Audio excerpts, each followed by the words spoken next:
Hello, and welcome to Quick Charge by Electrek, keeping you in the fast track with daily Tesla and electric vehicle news. I'm Mikey G, and it's Thursday, March 31st.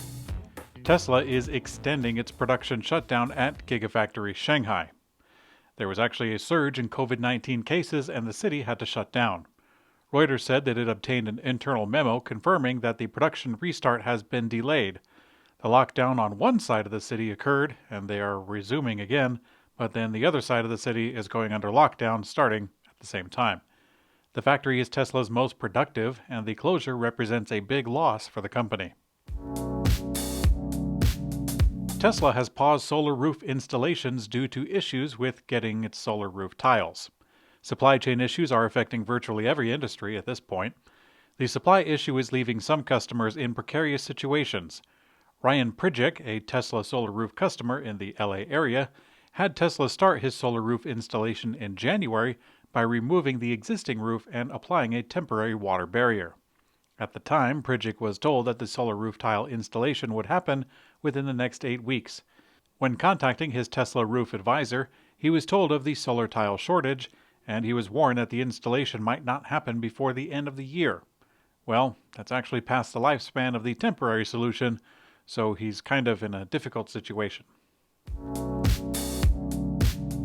A recent 2022 report by Zutobi ranked the top 20 most affordable EVs to operate around the world. It should come as no surprise that the Tesla Model 3 takes the number one spot. Actually, the dual motor long range takes number 1, and the Model 3 rear-wheel drive takes number 2. To gather the data, Zutobi took its 2021 EV miles report and updated it with the most recent data. The pricing data was taken from the U.S. Energy Information Administration, and data for the real-world range and usable battery capacity was taken from Electric Vehicle Database. While the Model 3 may save you a lot of money in the long run, you have to buy it up front at a huge cost. And of course, you'll need to drive it in order to see the savings. Kyte, an on-demand rental company, announced that it is acquiring a fleet of Tesla Model 3 vehicles. The concept of subscribing to a car instead of outright buying or leasing has gained traction in recent years. Several automakers and third-party companies have started such services. The company didn't reveal how many vehicles they secured from Tesla, but it did recently get $200 million in asset-backed credit financing to expand its offering. The rental is an all-inclusive service that starts at $995 per month with a 12-month commitment. You can subscribe to the car for just 3 months, however. BMW unveiled a new electric BMW i3, but it actually has nothing to do with the previous vehicle since this new one is based on the 3 Series. The original BMW i3 was scorned by EV purists in the early days. It was designed to have a gas range extender inside, and the all-electric option simply took that equipment out of the car. Today, BMW is adding or bringing back the i3 into the mix, but it's a brand new electric vehicle for the Chinese market. It's actually almost identical to the modern 3 Series. BMW says the new electric car is going to have a range of 526 kilometers, which is 327 miles, but that's using the CLTC driving cycle, which is quite generous. It's equipped with a 70.3 kilowatt-hour or 66.1 kilowatt-hour net battery pack, which should be enough for a decent range. No word on pricing yet for the Chinese market. Chinese EV automaker NIO has a CEO, William Li, who said that the automaker is exploring the production options for its own cell phones. NIO is an EV automaker founded in 2014 in the Chinese market, and since then it has quickly established itself as a leading electrified brand, beginning with the ES8, ES6, and the EC6 line of SUVs. Now, the CEO publicly stated that they are exploring phones.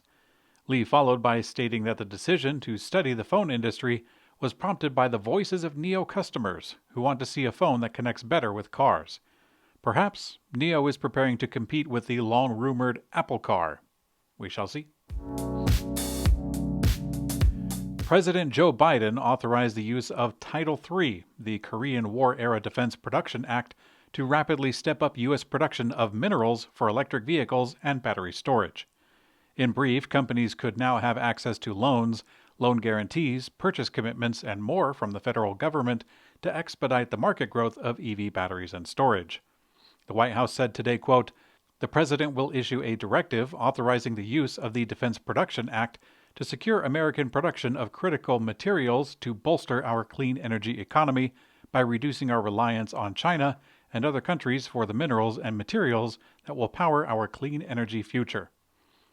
Also tacked on to the announcement were these words, quote, "The President will announce the largest release of oil reserves in history, putting 1 million additional barrels on the market per day on average every day for the next 6 months. In today's community comment, Stephen Gooley said, "I guess we'll know if North Carolina decides to liberate South Carolina and reunite them. Kidding, I'm kidding. Please don't send my boy to Carolina." You know, I'm really curious how this is all going to play out, with VinFast opening up their spot in South Carolina. Or is it North Carolina? Well, it's going to be one Carolina soon enough, right? Vietnam as a country has something to prove to the rest of the world, but history buffs need no introduction. Not only did this small country send America packing during what we call the Vietnam War, they also sent the Chinese packing several times when China tried to seize territory along the border over the span of over a decade. A sentiment I've heard from several Vietnamese is that they are out to prove to the world that they are just as good, if not better than China. And you know what? They might have the USA in mind as well. Thanks for watching Quick Charge by Electrek. We also have an audio version on your favorite podcast player. I'm Mikey G, and I hope you have a great day.